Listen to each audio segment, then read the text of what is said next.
প্রধান উপদেষ্টার সঙ্গে বৈঠকে নির্বাচনের সুনির্দিষ্ট রূপরেখা না পাওয়ায় অসন্তুষ্ট বিএনপি। জুনের মধ্যেই ভোট বললেন আইন উপদেষ্টা। বাংলাদেশের ভবিষ্যৎ নির্ধারণ করবে জনগণ, মন্তব্য মার্কিন পররাষ্ট্র দপ্তরের। রাজনৈতিক দলগুলোর সঙ্গে ট্রাম্প প্রশাসনের বৈঠক। যুক্তরাষ্ট্রের সঙ্গে বাণিজ্য ঘাটতি দ্রুত কমানোর সুযোগ নেই, বললেন উপদেষ্টা শেখ বশিরউদ্দিন। বিকল্প চিন্তা করছে সরকার। এবং ৬ দফা দাবিতে সারা দেশে পলিটেকনিক শিক্ষার্থীদের সড়ক অবরোধ, দাবি না মানলে কঠোর কর্মসূচির হুঁশিয়ারি।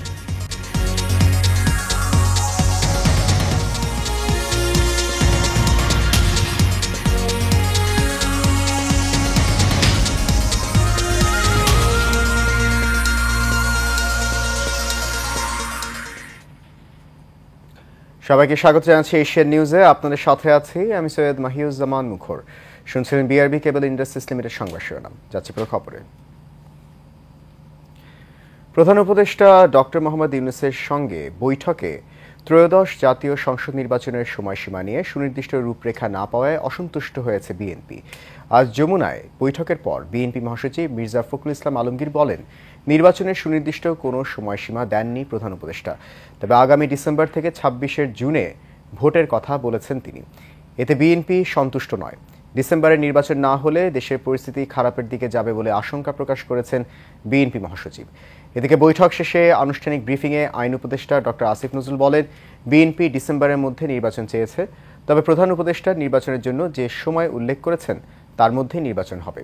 আইন উপদেষ্টা বলেন, সংস্কারের ব্যাপারে বিএনপি অত্যন্ত আন্তরিক, বিএনপি নেতাদের সঙ্গে খোলামেলা পরিবেশে কথা হয়েছে।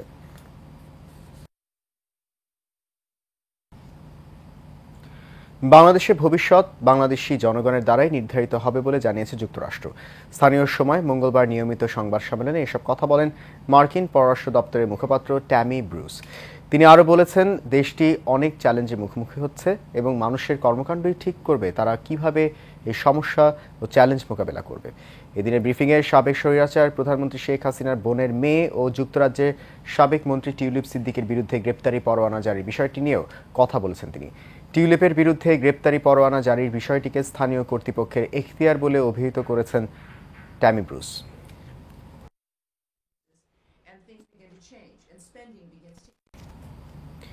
বাংলাদেশের রাজনৈতিক দলগুলোর সঙ্গে বৈঠক করছেন যুক্তরাষ্ট্রের দক্ষিণ ও মধ্য এশিয়া বিষয়ক উপসহকারী পররাষ্ট্রমন্ত্রী নিকোল চুলিক। দুপুর ২টায় মার্কিন ডেপুটি হেড অফ মিশনের বাসভবনে বাংলাদেশ জামায়াতে ইসলামীর সঙ্গে বৈঠকে বসেন তিনি। বৈঠকে বাংলাদেশের রাজনৈতিক পরিস্থিতি ও রাজনৈতিক দলগুলোর নির্বাচন নিয়ে ভাবনা সম্পর্কে আলোচনা হবে। বৈঠকে ঢাকায় সফররত যুক্তরাষ্ট্রের দক্ষিণ ও মধ্য এশিয়া বিষয়ক উপসহকারী পররাষ্ট্রমন্ত্রী নিকোল চুলিক ছাড়াও তার সফরসঙ্গী মাইকেল আন্দ্রেস ক্যামেরাস, মার্কিন ভারপ্রাপ্ত রাষ্ট্রদূত ট্রেসি অ্যান জ্যাকবসন এবং যুক্তরাষ্ট্রের ডেপুটি রাষ্ট্রদূত মেগান বোলদিন অংশ নিয়েছেন। পর্যায়ক্রমে বিএনপি সহ বাকি রাজনৈতিক দলগুলোর সঙ্গেও বৈঠক করবেন তারা। এর আগে সকালে ৩ দিনের সফরে ঢাকায় আসেন মার্কিন প্রতিনিধি দলটি। যুক্তরাষ্ট্রের সঙ্গে বাণিজ্য ঘাটতি কমাতে সরকার কাজ করছে জানিয়ে বাণিজ্য উপদেষ্টা শেখ বশিরউদ্দিন বলেছেন, দুই দেশের মধ্যে যে বিশাল বাণিজ্য ঘাটতি রয়েছে তা দ্রুত কমানোর কোনো সুযোগ নেই।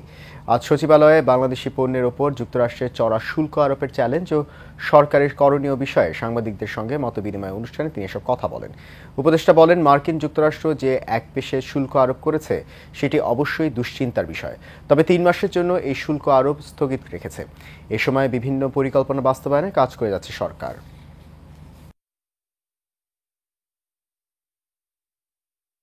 এক্সপোর্ট এবং ইম্পোর্ট দেখেন, আমাদের এক্সপোর্ট হয়তো বা $50 বিলিয়ন, কিন্তু ইম্পোর্ট। যুক্তরাজ্যের লন্ডনে অবস্থানরত সাবেক প্রধানমন্ত্রী ও বিএনপি চেয়ারপারসন বেগম খালেদা জিয়ার সঙ্গে সাক্ষাৎ করেছেন জামাতে ইসলামের আমির শফিকুর রহমান ও নায়েবে আমির সৈয়দ আবদুল্লাহ মোহাম্মদ তাহের। বিএনপির একটি সূত্রে জানা গেছে, গত রোববার লন্ডনে খালেদা জিয়ার ছেলে এবং বিএনপির ভারপ্রাপ্ত চেয়ারম্যান তারেক রহমানের বাসায় এই সাক্ষাৎ হয়। জামাতের আমির বলেন, বেগম জিয়ার সঙ্গে সাক্ষাৎ করা হয়েছে, আমরা একসঙ্গে অনেকদিন কাজ করেছি, উনি অসুস্থ তাই ওনার খোঁজ খবর নেওয়া আমাদের নৈতিক দায়িত্ব, আমরা ওনার জন্য দোয়া করেছি, ওনার কাছে দোয়াও চেয়েছি।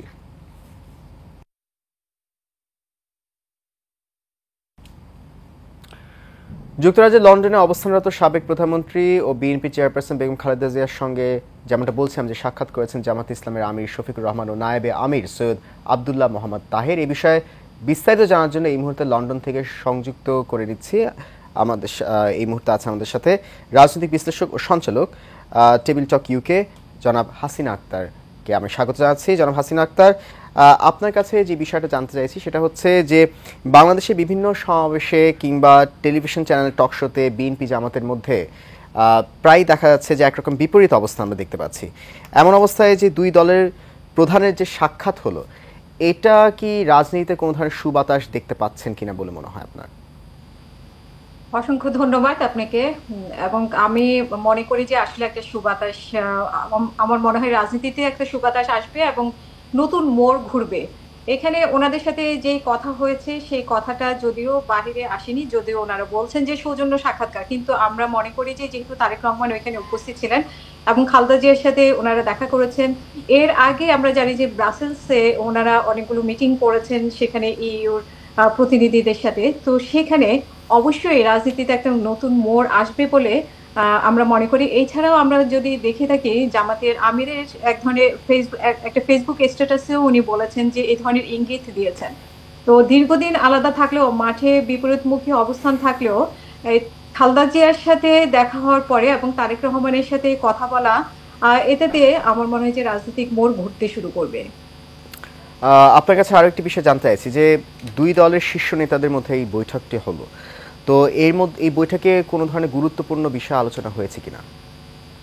যদিও ওনারা বলছেন যে ওনাদের মধ্যে শুধুই মাত্র সৌজন্য সাক্ষাৎকার, কিন্তু রাজনৈতিক বিশ্লেষক হিসেবে আমি যেটা মনে করি যে সেটা শুধুমাত্র সৌজন্য সাক্ষাৎকার। জি, আপনি বলুন। যে এখানে শুধুমাত্র সৌজন্য সাক্ষাৎকার ছিল না, এখানে অবশ্যই রাজনৈতিক আলোচনা ছিল। এবং আমরা যেটা দেখেছি যে এর আগে গতকালকে একটি নিউজ ছিল যে ভারত আসলে কি চাচ্ছে, মানে ভারত আগেই যদিও বিএনপি কে এরকম একটা এঙ্গেজ ছিল রাজনৈতিক আলোচনার মধ্যে যে ভারত চায় না যে বিএনপির সাথে জামাতে ইসলামের এক ধরনের ভালো সম্পর্ক থাকুক, জামাতকে ত্যাগ করা এক ধরনের ইঙ্গিত ছিল ভারতের পক্ষ থেকে। তো আমরা মনে হয় যে সেই জায়গাটা থেকে সরে এসে এখন বাংলাদেশের গণতন্ত্রের স্বার্থে, রাজনৈতিক স্বার্থে সেই বিষয়টি চিন্তা করে জামাতের আমির এবং খালেদা জিয়ার মধ্যে যে আলোচনা হয়েছে সেইখানে গণতন্ত্রের প্রাধান্য পেয়েছে এবং নির্বাচন নিয়ে ওনাদের কোনো একটা আলোচনা হয়েছে বলে আমরা মনে করি। আরেকটি বিষয় জানতে চাইছি, যেমনটি আপনি জানেন যে আজকে প্রধান উপদেষ্টা ডক্টর মোহাম্মদ ইউনূসের সাথে বিএনপির শীর্ষ নেতারা আজকে বৈঠক করেছেন। তো তারা নির্বাচনের দিনক্ষণ নিয়ে খুব একটা, এই মিটিংয়ে আলোচনা নিয়ে খুব একটা সন্তুষ্ট নন, যেটা ওনারা বলেছেন, মির্জা ফখরুল ইসলাম আলমগীর বলেছেন। এই বিষয়টা আপনি কিভাবে দেখছেন? অনেক ধন্যবাদ আপনাকে। আমরা যদি দেখে থাকি যে নির্বাচন নিয়ে কিন্তু সুস্পষ্ট কোনো রোড ম্যাপ অথবা সুস্পষ্ট কোনো ডেট কিন্তু ডক্টর ইউনূস দিচ্ছেন না। এবং উনি যে আজকে বৈঠকে যেটা হয়েছে যে উনি সেই ডিসেম্বর থেকে জুনের মধ্যেই থাকছেন, কিন্তু আসলে ডিসেম্বর জুন এর মধ্যে থাকবে কিনা এটা সন্দেহ করার মতো। এবং আমি আমার জায়গা থেকে যেটা মনে করি যে আসলে এই সরকার নির্বাচনের ব্যাপারে সদিচ্ছা আছে কিনা সেখানে একটা সন্দেহ জায়গা তৈরি করেছে, কারণ ওরা নির্দিষ্টভাবে রোড ম্যাপ দিচ্ছে না। এবং ৮ মাসে আমরা যদি দেখি সেরকম কোনো গুরুত্বপূর্ণ সংস্কারের দিকে আমরা যেতে দেখিনি এই সরকারকে। এবং বাকি সময়গুলোতে আসলে সংস্কারের দিকে যাবে কিনা, নাকি ওরা সংস্কারের কথা বলে একটা কালক্ষেপণ করার চেষ্টা করছে, সেখানে কিন্তু সন্দেহ থেকেই যায়। তো সেই জায়গা থেকে আমার মনে হয় যে বিএনপি এবং জামাত এই ক্ষেত্রে এক হয়ে মাঠে নামবে কিনা এরকম একটা সন্দেহ দেখা দিয়েছে রাজনীতিতে। জি, ধন্যবাদ জনাব হাসিনা আক্তার আপনাকে আমাদের সাথে যুক্ত হওয়ার জন্য। দর্শক, আমাদের সাথে এতক্ষণ যুক্ত ছিলেন রাজনৈতিক বিশ্লেষক ও সঞ্চালক টেবিল টক ইউকে জনাব হাসিনা আক্তার। তিনি আজকে আমাদের সাথে আলোচনা করছেন যে জামাতের ইসলামের আমির এবং বিএনপি চেয়ারপারসন বেগম খালেদা জিয়ার সাথে যে লন্ডনে যে বৈঠক হয়েছে সেই বিষয়ে বিস্তারিত আলোচনা করছিলেন।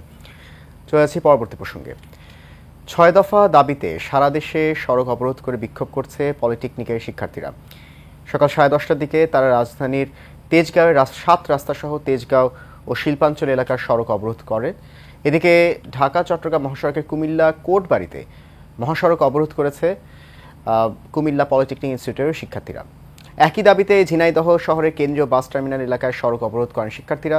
খুলনায় 4টি পলিটেকনিক ইনস্টিটিউটের শিক্ষার্থীরা সকাল 9টার দিকে খুলনা রেল স্টেশন থেকে ছেড়ে আসা রূপসা এক্সপ্রেস ট্রেন বয়রা জংশন এলাকায় আটকে দেন। এতে প্রায় 3 ঘন্টা সারা দেশের সঙ্গে রেল যোগাযোগ বন্ধ হয়ে যায়। পরে শিক্ষার্থীরা অবরোধ তুলে নিলে বেলা 12টার দিকে খুলনার সঙ্গে সারা দেশের রেল যোগাযোগ স্বাভাবিক হয়। ভোকেশনাল ও পলিটেকনিক থেকে পাশ করা প্রকৌশলীদের একই গ্রেডে অন্তর্ভুক্তির হাইকোর্টের নির্দেশনা প্রত্যাহার সহ 6 দফা দাবিতে সকাল 11:30 থেকে সড়ক অবরোধ করে বিক্ষোভ করেছেন সিলেট পলিটেকনিক ইনস্টিটিউটের শিক্ষার্থীরা।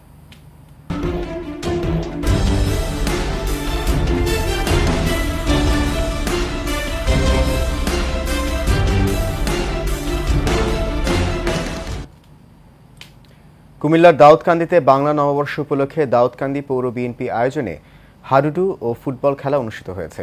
বিএনপির জাতীয় নির্বাহী কমিটির সদস্য ডক্টর খন্দকার মারুফ হোসেনের নির্দেশনায় পৌর বিএনপির আয়োজনে এই খেলা হয়। মঙ্গলবার বিকেলে উপজেলার চেঙ্গাকান্দি গোলাপের চর মাঠে এই আয়োজনে দাউদকান্দি সদর উত্তর ইউনিয়ন বিএনপির আহ্বায়ক হাজী আলী আসগর সরকারের সভাপতিত্বে প্রধান অতিথি ছিলেন দাউদকান্দি উপজেলা বিএনপির আহ্বায়ক এম.এ. লতিফ ভূঁইয়া। বিশেষ অতিথি ছিলেন দাউদকান্দি পৌর বিএনপির আহ্বায়ক নূর মোহাম্মদ সেলিম সরকার, পৌর বিএনপির সিনিয়র যুগ্ম আহ্বায়ক সওগাত চৌধুরী পিটার সহ অনেকে।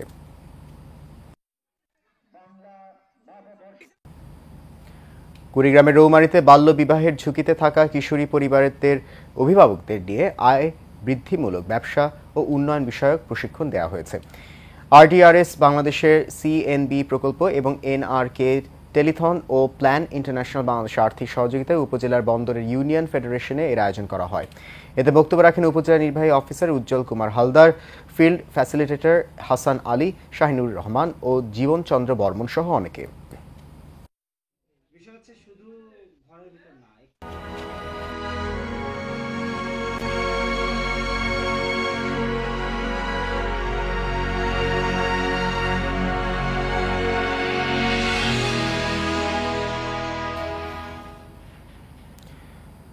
ভোর থেকে গাজায় ইসরায়েলের হামলায় 23 জন নিহত হয়েছে। একই সাথে লেবাননে হামলায় গত কয়েকদিনে অন্তত 71 জন নিহতের খবর নিশ্চিত করেছে জাতিসংঘ।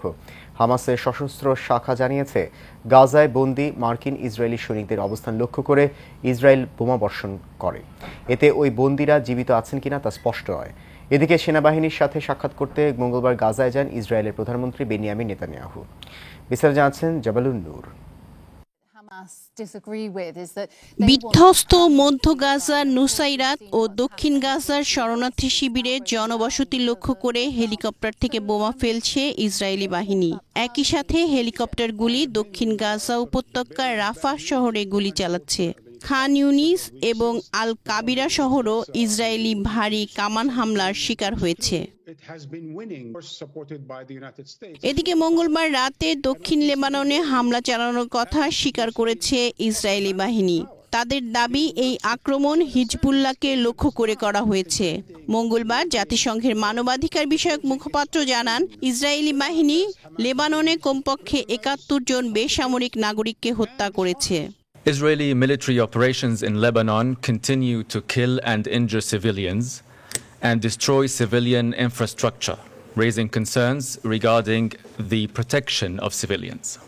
According to our initial review, at least 71 civilians have been killed by Israeli forces in Lebanon. হামাসের সশস্ত্র শাখা জানিয়েছে, গাজায় মার্কিন ইসরায়েলি সৈনিক অ্যাডান আলেকজান্ডারের অবস্থান লক্ষ্য করে সরাসরি বোমাবর্ষণ করার পর তাদের সাথে যোগাযোগ বিচ্ছিন্ন হয়ে গেছে। এর ফলে মার্কিন ইসরায়েলি এই বন্দী জীবিত আছেন কিনা তা স্পষ্ট নয়। 2023 সালে 7 অক্টোবর হামাস ইসরায়েলে হামলার সময় বন্দী করে অ্যাডান আলেকজান্ডারকে। তার মৃত্যুকে নেতানিয়াহু গণহত্যা অব্যাহত রাখার জন্য ব্যবহার করবেন বলে আশঙ্কা করছে হামাস।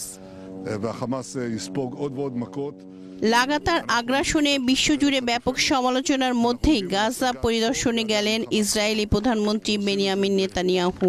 মঙ্গলবার এ সফরে তিনি ইরানের সর্বোচ্চ নেতা আয়াতুল্লাহ আলী খামেনির একটি সোশ্যাল মিডিয়া পোস্ট দেখিয়ে যুদ্ধ চালিয়ে যাওয়ার কথা বলেন।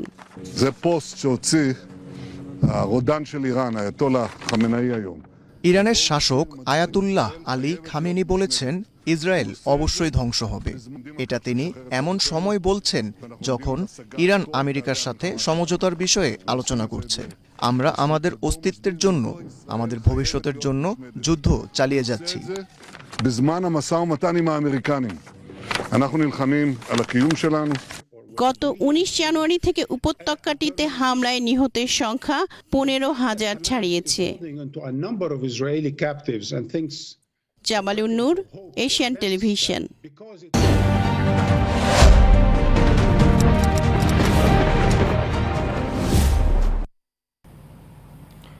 সাউথ এশিয়ান বিজনেস পার্টনারশিপ ও এশিয়ান বিজনেস পার্টনারশিপ সামিটের যৌথ প্রয়াসে নেপালের রাজধানী কাঠমান্ডুর একটি হোটেল অডিটোরিয়ামে এশিয়ান এক্সেলেন্স অ্যাচিভার্স অ্যাওয়ার্ড অনুষ্ঠিত হয়েছে।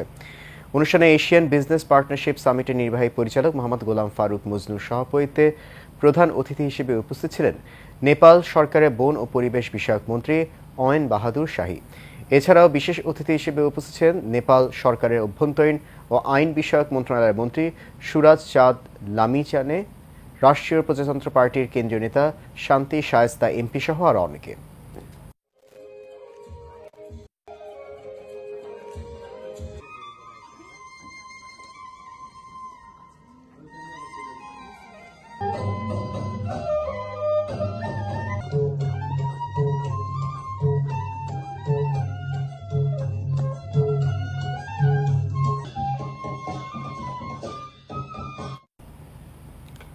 সিলেসিয়া বাংলাদেশি কমিউনিটির আয়োজনে পোল্যান্ডে বসবাসরত বাংলাদেশিদের অংশগ্রহণে বাংলা নববর্ষ ১৪৩২ এবং ঈদ পুনর্মিলনী এর বর্ণিল আয়োজন অনুষ্ঠিত হয়েছে। অনুষ্ঠানে বিভিন্ন শহরের বাংলাদেশি বসবাসরত, কর্মরত শিক্ষার্থীরা অংশগ্রহণ করেন। পড়াশোনায় সবার মিলন মেলায় প্রাণবন্ত হয়ে ওঠে এই অনুষ্ঠান। আয়োজনে ছিল সাংস্কৃতিক অনুষ্ঠান, ঐতিহ্যবাহী বাঙালি খাবার পান্তা ইলিশ, মেজবান, ঈদের সেমাই এবং একে অপরের সঙ্গে আনন্দ ভাগাভাগির এক অনন্য পরিবেশ।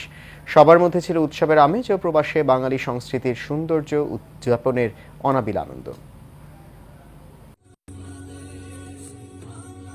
শেষ করবে এশিয়ান নিউজ, তার আগে বিআরবি কেবল ইন্ডাস্ট্রিজ লিমিটেড সংবাদ শিরোনামগুলো জানিয়ে দিচ্ছে আরও একবার।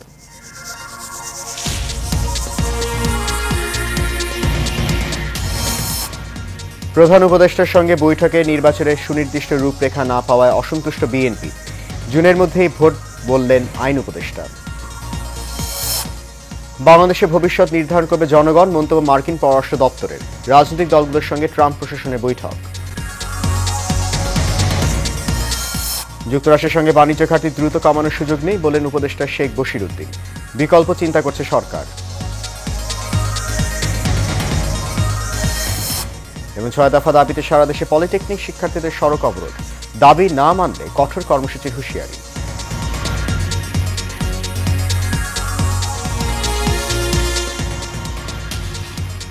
এশিয়ান নিউজ এ পর্যন্ত। আমাদের পরবর্তী সংবাদ দেখার আমন্ত্রণ রইল। এতক্ষণ সঙ্গে থাকার জন্য অনেক ধন্যবাদ।